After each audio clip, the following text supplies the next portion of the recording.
ஓம் நம சிவாய நமக. தென்னாடுடைய சிவனே போற்றி, எந்நாட்டவர்க்கும் இறைவா போற்றி.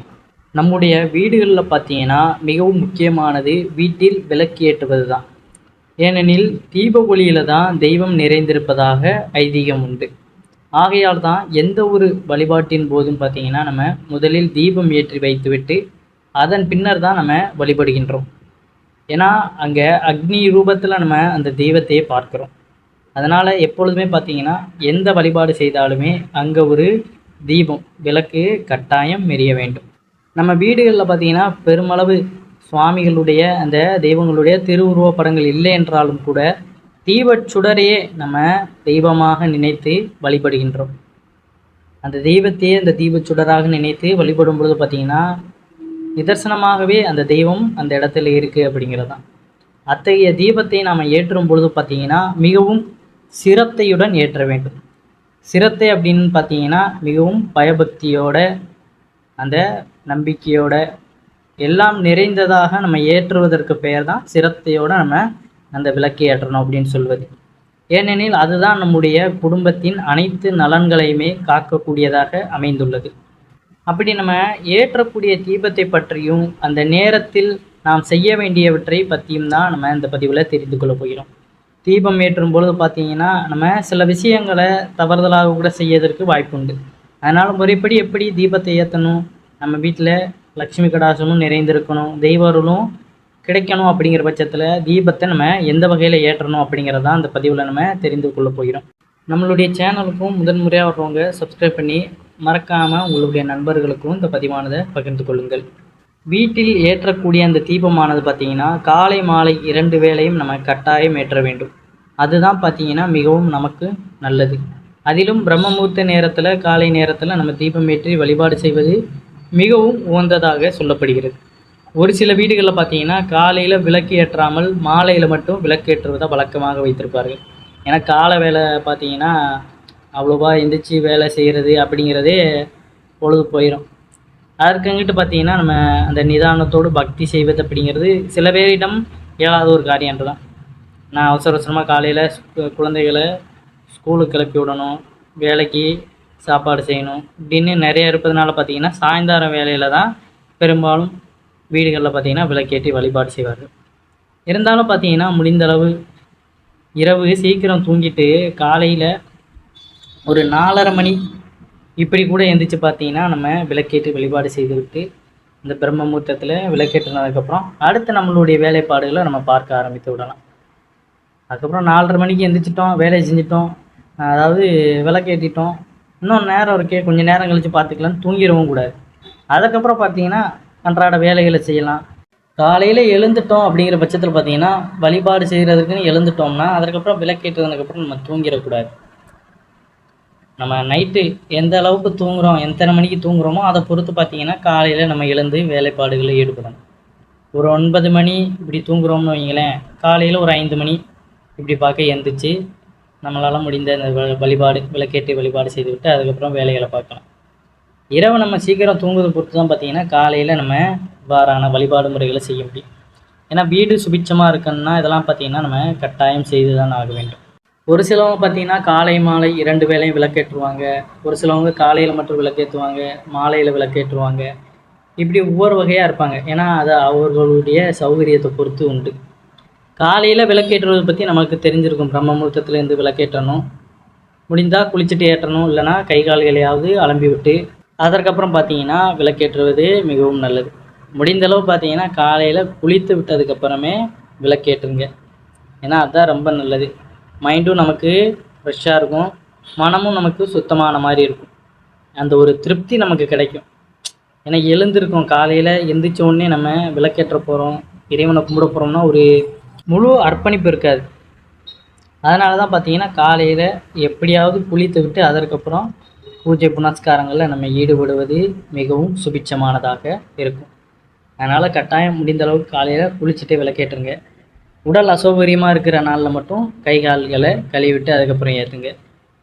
காலையில் விளக்கேற்றுறவங்களுக்கு பார்த்திங்கன்னா இது மிகவும் நல்லது.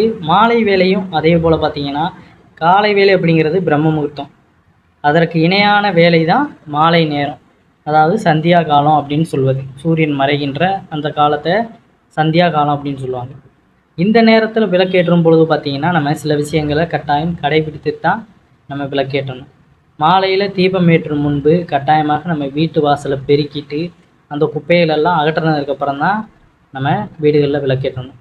பல வீடுகளில் பார்த்திங்கன்னா காலையில் பெருக்குவாங்க, சுத்தம் பண்ணுவாங்க. மாலையில் பார்த்திங்கன்னா அப்படி செய்வது கிடையாமல் அதை எப்பயும் போல் சும்மா விளக்கேற்றி மட்டும் பூஜை முறைகளை செய்வாங்க. கட்டாயம் பார்த்திங்கன்னா மாலை நேரத்துலேயுமே வீடு வாசலை பெருக்கினதுக்கப்புறம் தான் பூஜைகள் ஏதாவது செய்கிறோம்னா அதை செய்யணும். அது மட்டுமின்றி பார்த்திங்கன்னா நம்ம பகல் வேலையில் தூங்குகிறோம் அப்படிங்கிற பட்சத்தில் மறுபடியும் எழுந்து சென்று தீபம் ஏற்ற போகிறோம்னா கட்டாயம் குளிச்சுட்டு அதுக்கப்புறம் தீபம் ஏற்றணும். ஏன்னா எப்பொழுதும் நம்ம தூங்கிட்டோம்னாலே நம்மளுடைய உடலானது சோர்வு நிலைக்கு போயிடும். அதற்கப்புறம் நம்ம எந்த ஒரு செயலாக செய்கிறதாக இருந்தாலுமே குளித்தா மட்டும்தான் அந்த உடம்புல முழுவதுமாக அந்த செயலில் முழு ஈடுபாடோடு அந்த அர்ப்பணிப்போடு நம்ம செய்வதற்கான ஒரு எண்ணம் உண்டாகும். அதற்காகத்தான் குளிச்சுட்டு இதெல்லாம் செய்யுங்க அப்படின்னு சொல்லுது. அது பூஜைன்னு இல்லை, ஏதாவது வேலை செய்ய போனாலுமே வெளியே நம்ம அடுத்த வேலைக்கு போகிறோம்னாலுமே குளிச்சுட்டு போனால் தான் அந்த வேலை பார்த்திங்கன்னா நமக்கு நல்லபடியாக இருக்கும். எந்த அளவுக்கு நம்ம சுத்தமாக ஒரு வேலையை தொடங்குகிறோமோ அந்தளவுக்கு அது சுத்தபத்தமாக முடியும் அப்படிங்கிறது தான். அதே போல் தான் அசைவம் சாப்பிட்டு விட்டு இருந்தாலும் அன்றைய தினம் மாலையில் குளித்த பிறகு தான் மாலை நேரத்தில் தீபம் ஏற்ற வேண்டும். அசைவம் சாப்பிட்டு விட்டு தீபம் ஏற்றலாமா என்ற சந்தேகம் வரும். தாராளமாக ஏற்றலாம், ஆனால் குளித்து விடுங்கள். அடுத்ததாக மாலையில் தீபம் ஏற்றும் பொழுதும் நம்முடைய சமையலறையில் எச்சில் பாத்திரங்கள் இருக்கக்கூடாது. முடிந்தளவு அடுத்தடுத்து சாப்பிட்றவங்க பார்த்தீங்கன்னா வீட்டில் உள்ளவங்க நான் சொல்லிட வேண்டியது தான், சாப்பிட்டு தட்டை கழுவிட சொல்கிறது மிகவும் ஒரு நல்ல விஷயம். முடிந்தளவு பார்த்தீங்கன்னா நம்ம சாப்பிட்ற அந்த சாப்பாட்டோட தட்டை நாமளே கழுவி வைத்து விடுவது தான் நல்லது. அதில் அது ஒரு நல்ல ஒரு இதுதான். இப்போ நம்ம வீடாக இருக்கிறதுனால நம்ம போட்டு போயிருந்தோம், வீட்டில் உள்ள பெண்மணிகள் வந்து அதை கழுவுவாங்க. இதே அடுத்தவர்கள் வீட்டுக்கு போகிறோம் இல்லை எங்கேயாவது சாப்பிட போகிறோம்னாலே நாம் தான் அதை எடுத்து கழுவி வைக்கணும். அதனால் அந்த ஒரு பழக்கத்தை நம்ம வீடாக இருந்தாலுமே கொண்டு வருவது மிகவும் சிறப்பு. அப்படி நீங்களே வைக்கும் பொழுது பார்த்தீங்கன்னா அந்த மாலையில் வேலைக்கு போயிட்டு வந்தாலும் அந்த பெண்கள் விளக்கேற்றுவதற்கு கொஞ்சம் நல்ல ஒரு சௌகரியமாக இருக்கும். மதியம் சாப்பிட்ட எச்சில் பாத்திரங்களை பார்த்திங்கன்னா எப்பொழுதுமே சுத்தம் செய்த பிறகு தான் நம்ம மாலையில் தீபம் ஏற்றணும். அடுத்து மதியம் துணிகளை துவைத்து காய வைத்து அதை வீட்டில் ஒரு மூலையில் அப்படியே போட்டு வைத்திருப்போம். அப்படி துவைத்த துணிகளையுமே அழுக்கு துணிகளையுமே பார்த்திங்கன்னா வீட்டில் இது போல் போட்டு வைத்து அப்படியே பார்த்திங்கன்னா நம்ம தீபம் ஏற்றக்கூடாது. இப்போ வேலைக்கு வெளியே போயிட்டு வரோம், அந்த வேலைக்கு போயிட்டு வெளியே வந்து பார்த்திங்கன்னா அந்த துணியை நம்ம மாற்றுவோம். அதாவது வேலைக்கு போகும்போது ஒரு துணி போடுவோம், வீட்டில் இருக்கும்போது ஒரு துணி போடுவோம். வேலைக்கு போயிட்டு வந்த துணி அழுக்காக இருக்கும், அதை நம்ம அப்படியே சில பேர் பார்த்திங்கன்னா அந்த இடத்துலையே மாற்றி அப்படியே போட்டு போயிடுவாங்க. அதை அந்த வீட்டு பெண்மணிகள் வந்து எடுத்து போடுவாங்க. எப்பொழுதுமே உடுத்திய துணிகளை அவரவரே எடுத்து வைப்பது தான் மிகவும் நல்லது. வேலைக்கு போயிட்டு வந்தால் என்ன, வீட்டில் இருப்பவங்களும் பார்த்திங்கன்னா வேலை செய்து கொண்டு தான் இருப்பார்கள். அதனால் எந்த ஒரு தவறையுமே நம்ம செய்யக்கூடாது. அவரவர் துணிகளை அழுக்காக இருக்குன்னா அதை கொண்டு போய் அதுக்கான இடத்துல நம்ம போட்டு வைத்து விடணும். அதை நம்ம பார்த்து கண்டமேனிக்க அங்கிட்டு வீசுவது இங்கிட்டு வீசுவது அப்படிங்கிறது கூடாது. குழந்தைகளுக்கு தெரியாது, குழந்தைகளுக்கு நம்ம நல்ல முறையில் சொல்லி அவர்களுக்கு புரிய வைக்கணும். மற்றபடி பெரியவர்களாக நம்ம வளர்ந்துட்டோம் அப்படிங்கிற பட்சத்தில் நமக்கே தெரியும் எது நல்லது கெட்டது அப்படிங்கிறது. ஆனால் நாமளே புரிந்து கொண்டு அதற்கான இடத்துல அதை கொண்டு போய் போடணும். அதை அங்கிட்டு வீசுவது இப்படி போடுவது, அழுக்கு துணிகளை ஒரு இடத்துல சேகரிக்காமல் கண்ட இடத்துல போடுவது அப்படின்னு இருக்கக்கூடாது. அழுக்கு துணிகளை நம்ம எந்த அளவுக்கு பராமரிக்காமல் வைக்கிறோமோ அந்த அளவுக்கே நமக்கு நம்மளுடைய சூழ்நிலையும் அப்படிங்கிறது ஒரு மோசமாகத்தான் இருக்கும். எந்த அளவுக்கு வீடையும் நம்மளையும் சுத்தமாக வைத்துக்கொள்கிறோமோ அந்த அளவுக்கு பார்த்திங்கன்னா நம்ம சுபிட்சமாக வாழ்வோம் அப்படிங்கிறதான். துவைத்த துணிகளை மடித்து எடுத்து வைத்து விடுங்கள். துவைக்க வேண்டிய துணிகளை அதற்குரிய இடத்துல போட்டு வைத்து விட வேண்டும். காலை நேரத்தில் நம்ம எப்படி தீபம் ஏற்றும் பொழுது நல்ல நறுமணமிக்க அந்த பத்தியலெல்லாம் நம்ம பொருத்துவோம். வாசனையை நியமிக்க இந்த சாம்பிராணி பற்றி இப்படி கம்ப்யூட்டர் பற்றிலாம் இருக்கும். அதெல்லாம் நம்ம காலை நேரத்தில் போடும் பொழுது மாலையிலேயுமே போடணும். அப்படி போடும்பொழுது தான் பார்த்திங்கன்னா அந்த வாசனையானது வீடு முழுக்க பரவி அது நல்ல ஒரு நேர்மறை ஆற்றலை ஏற்படுத்தும் அப்படிங்கிறது தான். வீட்டில் அந்த நிலைவாசல்லையுமே தீபம் ஏற்றுவது இன்னும் சிறப்பாக இருக்கும் சாயந்தர நேரத்தில். இதே போல் நீங்கள் செய்து கொண்டு வந்தாலே பார்த்தீங்கன்னா வீட்டில் நமக்கு இருக்கின்ற கஷ்டங்கள் எல்லாமே படிப்படியாக குறைந்து மகாலட்சுமி இல்லத்தில் வந்து நமக்கான அந்த அருள் புரிவார் அப்படிங்கிறது தான். நிரந்தரமாக மகாலட்சுமி தாயார் நம்ம வீட்டில் வந்து வாசம் செய்யணும்னா தினமுமே ஒரு வீட்டில் விளக்கானது நம்ம ஏற்றணும். முடிந்தால் 2 வேளை ஏற்றணும். இல்லை அப்படிங்கிற பட்சத்தில் நம்மளுடைய சௌகரியத்தை பொறுத்து காலையோ மாலை நேரத்திலே நம்ம ஏற்றலாம். எப்படி ஏற்றினாலுமே இந்த வழிமுறைகளெல்லாம் பின்பற்றணும். சுத்தபத்தமாக ஏற்றணும். கடமைக்குன்னு ஏதோ சொல்கிறாங்கன்னு ஏற்றக்கூடாது. நைட்டு சாப்பிட்ட எச்சில் பாத்திரங்களை கழுவி வச்சிடணும். முடிஞ்சால் கிச்சனை லைட்டாக கழுவிட்டு அதுக்கப்புறம் காலையில் இருந்திருக்கோம் அப்படிங்கிற பட்சத்தில் பார்த்திங்கன்னா கிச்சன்லேயுமே ஒரு லைட்டாக ஒரு சாப்பீஸில் அழகாக போர்டு மாதிரி போட்டு ஒரு கோலம் போடுவதும் சிறப்பான விஷயமாக இருக்கும்.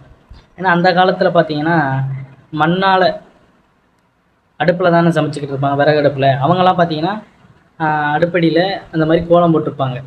நீங்கள் உங்களுக்கு தெரிஞ்சிருக்கும். அந்த மாதிரி பார்த்திங்கன்னா இப்போ உள்ள காலகட்டத்தில் நம்ம வளர்ந்து நாகரிகங்கள் வளர்ந்தாலுமே அந்த ஸ்லாப்களில் கூட நம்ம போட்டு வைப்பது நல்லது தான். நாகரிகங்கள் நமக்கு எவ்வளவு வளர்ந்தாலுமே நம்மளுடைய பண்பாட்டை நம்ம மறக்கக்கூடாது. அதுதான் நமக்கு எப்பொழுதுமே ஆரோக்கியமான வாழ்வையும் நல்ல ஒரு இறையறலையுமே பெற்றுத்தரும் அப்படிங்கிறதான். நம்மளுடைய முன்னோர்கள் அவர்கள் இப்போ உள்ள காலத்துலேயும் பார்த்தீங்கன்னா அவ்வளோ காலத்தில் வாழ்ந்தவங்களும் இன்ன வரையே நல்லா வாழ்ந்துக்கிட்டு தான் இருக்காங்க. அதற்கு காரணம் என்ன? அவர்களுடைய அந்த வாழ்வியல் முறை இது எல்லாமே அவர்கள் பின்பற்றி வந்ததுனால தான் இன்னமும் சுபிட்சமாக இருக்கின்றன. உள்ள காலகட்டத்தில் பார்த்திங்கன்னா நிறைய பேர் இளம் வயதிலேயே நிறைய துன்பத்திற்குள்ள ஆளாகிறாங்க. வாழ்க்கையே முடிந்து போகுது.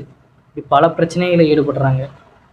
காரணம் என்னென்னா வளர்ந்து வரும் நாகரிகத்தில் எல்லாத்தையுமே அவர்கள் மறந்து விடுவதனால. அதனால் கட்டாயம் வீட்டில் பார்த்திங்கன்னா விளக்கேற்றி வழிபாடு செய்யுங்க. அதுதான் பார்த்திங்கன்னா நமக்கு நன்மையை கொடுக்கக்கூடியதாக இருக்கும். நம்மளுடைய உடல் ஆரோக்கியமும் இருக்கும். நமக்கு எங்கு சென்றாலுமே அந்த இறைவனுடைய துணையானது கட்டாயம் கிடைத்து கொண்டே இருக்கும். எப்பொழுதுமே பார்த்திங்கன்னா குலதெய்வத்தையும் நம்ம மறந்து விடக்கூடாது. எல்லோருக்குமே குலதெய்வம் அப்படின்னு இருக்கும்.